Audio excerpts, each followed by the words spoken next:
మన కాదంబరి సిల్క్స్ లో flat 50% discount and 25,000 purchase మీద 2 కంచి కాటన్ సారీస్ ఉచితం. కానీ సినిమాలు తీశారు, విఎఫ్ఎక్స్ బ్యాక్గ్రౌండ్ ఉంది, మల్టీమీడియా, సో ఫోటోగ్రఫీ అంటే యూట్యూబ్ స్టార్ట్ చేయాలి అనేటప్పుడు ఇంత ఉండేటప్పుడు మోజీస్తో కాకుండా ఈజీగా బ్యూటిఫుల్ లొకేషన్స్ని చేయొచ్చు, లేకపోతే మ్యారేజ్ ఈవెంట్ రిలేటెడ్ డెకరేటివ్ థింగ్స్ని చేయొచ్చు. అంటే కెమెరాకి సంబంధించిన బ్యూటీతో విఎఫ్ఎక్స్ని యాడ్ చేసి ఇంకా ఎక్సలెంట్ విజువలైజేషన్స్తో చేయొచ్చు. సో అది కాకుండా మోజీసే ఎందుకు స్టార్ట్ చేయాలనిపించింది? ఇప్పుడు ఉదాహరణకి ఒక ఇద్దరు కపుల్స్ని ప్రీ వెడ్డింగ్ తీయడానికి మనం బీచ్కి వెళ్ళాం అనుకోండి, మేము ఉదయాన్న మొదలు పెడితే సాయంత్రం అయిపోయేది. 2 నిమిషాల ఫుటేజ్ కూడా వచ్చేది కాదు. ఓకే, ఎందుకంటే నవ్వమంటే నవ్వరు, ఇలా చాలా ఇబ్బందులు పడేవాళ్ళం అనమాట. అదే ఇదేంటంటే స్క్రిప్ట్ రాసుకోగానే వెంటనే మనకి కనిపిస్తుంది అనమాట. వన్స్ మేము స్క్రిప్ట్ అవ్వగొట్టేగానే ఒక 4 రోజుల్లో అవుట్పుట్ బయటకు వచ్చేస్తుంది ఇదైతే. అదే మీరు లైవ్ యాక్షన్కి వచ్చేసరికి అలా కుదరదు. సో వాళ్ళ డేట్లు సెట్ అవ్వాలి. మనం ఇప్పుడు స్టార్టింగ్ లో అంటే అందరూ అవైలబుల్ గా నేను వచ్చేస్తా అంటారండి. ఆర్టిస్టులు కావాలి, మొత్తం చాలా పెద్ద తతంగం ఉంది. మా మోజీస్ ని ఇలా వాడతారనమాట మీరు. వీళ్ళైతే ఎప్పుడు అవైలబుల్ గా ఉంటారు నాకు. మోజీస్ అయితే ఎటువంటి కథ చెప్పాలన్నా పద అంటారు అనమాట. మోజీసా? మోజీస్ తో మీరు మాట్లాడుతూ ఉంటారు. అంతే, ఏదో ఒకసారి మాట్లాడండి మోజీ. యాక్చువల్ గా ఏంటంటే ఆఫీస్ లో అందరూ కూడా వాళ్ళని ఒక అంటే ఏదో క్యారెక్టర్ లా చూడరు.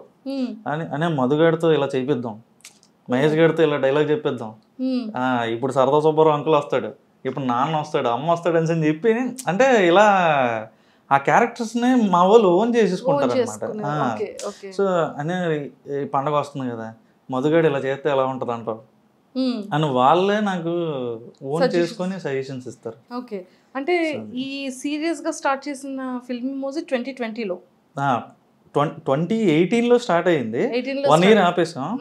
సో కోవిడ్ వచ్చింది, ఇంకా అక్కడి నుంచి వెనక్కి తిరిగి చూడలే.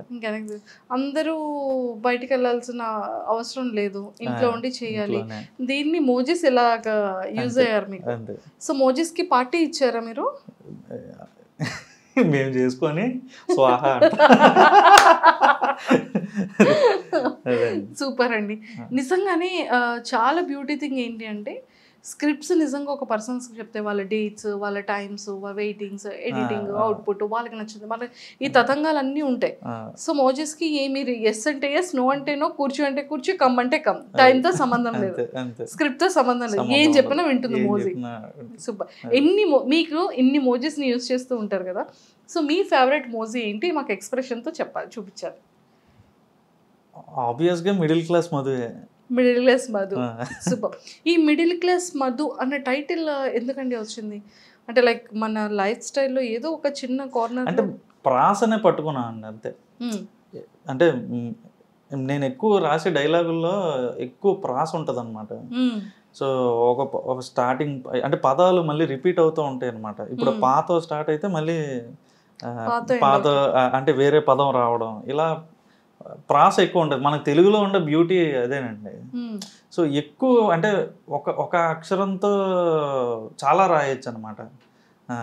సో అలా మిడిల్ క్లాస్ మధు మా కలిసింది కదా అని అలా పెట్టాను.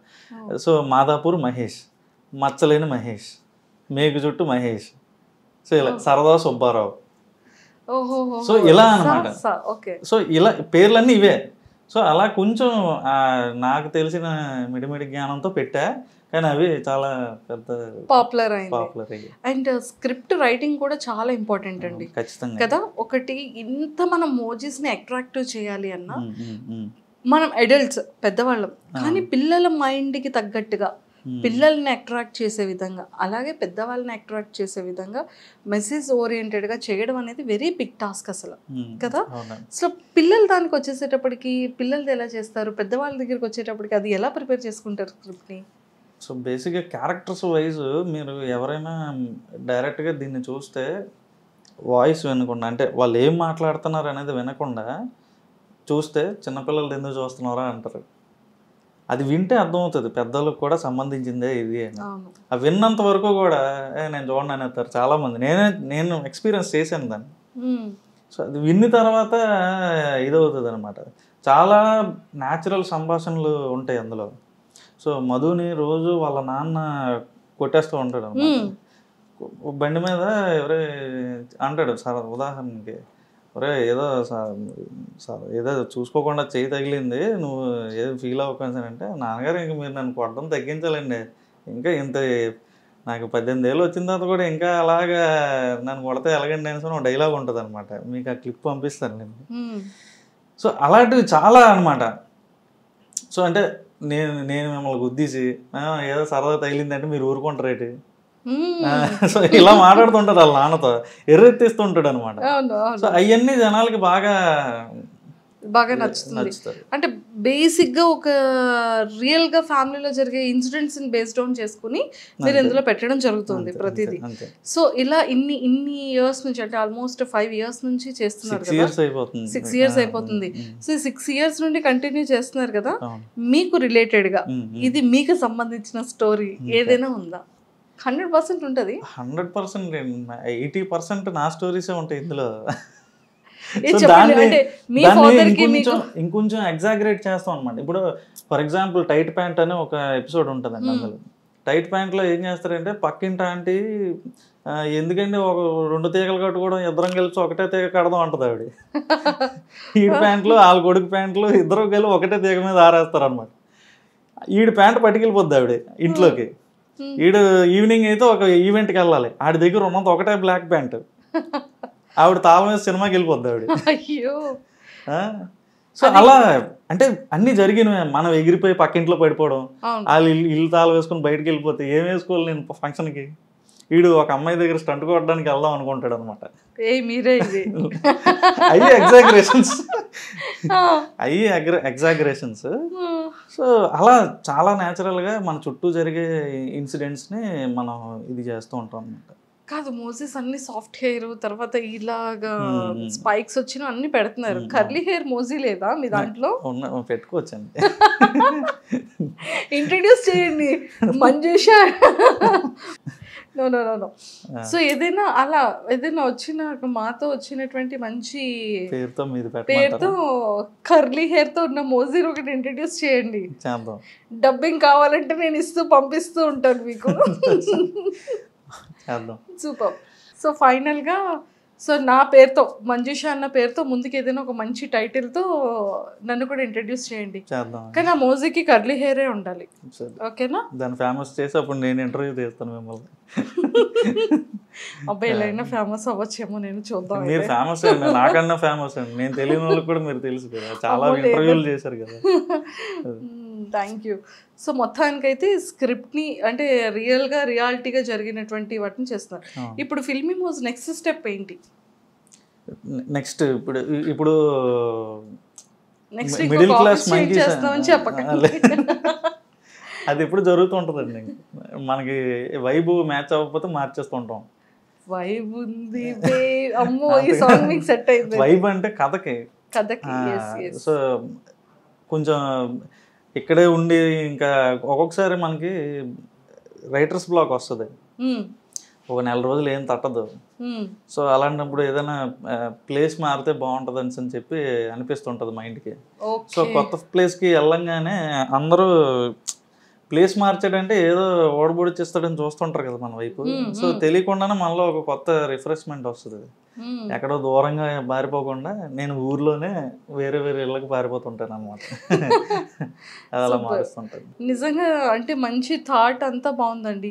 సో మీకు వన్స్ సక్సెస్ స్టార్ట్ అయ్యి వ్యూవర్షిప్ స్టార్ట్ అయ్యేటప్పుడు ఆ ఇనీషియల్ స్టేజెస్లో మీ ఫీలింగ్ ఏంటి?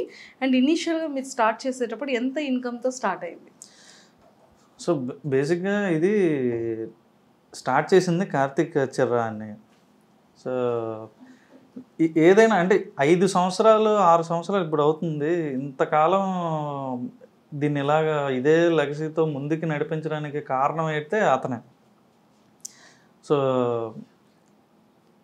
నేను ఫస్ట్ ఏది స్టార్ట్ చేసినప్పుడు చెప్పిన కథ దగ్గర నుంచి ఈ రోజు వరకు కూడా అతను అలాగే ఎగ్జైట్ అవుతాడు. సో అంటే ఇది ఏమీ రూపాయి కూడా జనరేట్ చేయనప్పుడు ఎలాగైతే అతను ఎగ్జైట్ అయ్యాడో నేను చెప్పే కథలకి, ఈ రోజు కూడా అలాగే ఎగ్జైట్ అవుతాడు అనమాట. ఒకవేళ నేను చెప్పింది ఆడకపోయినా సరే, అంటే సరిగ్గా వ్యూస్ రాకపోయినా సరే, సో ఎందుకు రాలేదని ఒక డిస్కషన్ పెట్టుకుంటామే తప్ప దాని నెక్స్ట్ ఇంకోటి అలా మూవ్ ఆన్ అయిపోతాం అనమాట. ఇప్పుడైతే పెద్ద పెద్ద బడ్జెట్లు పెట్టి తీసే సినిమాలకి ఏంటంటే కథగా మాట్లాడుకున్నప్పుడు బాగానే అనిపిస్తుంది.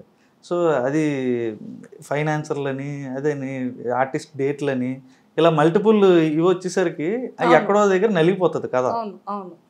సో ఇక్కడ నాకున్న ఫ్రీడమ్ ఏంటంటే నేను ఏదైతే ఫీల్ అయ్యానో, సో మేము ఎక్కడ కమర్షియల్స్ గురించి ఎప్పుడు మాట్లాడుకోం అనమాట. ఈ వీడియో నుంచి మనం ఎంత లాగేయాలి, ఎంత వ్యూవర్షిప్ లాగేయాలి, ఇలా ఎప్పుడూ ఉండదు అనమాట. రీసెంట్గా కీర్తిశేషులు అని ఒక సిరీస్ చేస్తున్నాం అనమాట. ఇప్పుడు రన్నింగ్లో ఉంది ఆ సిరీస్.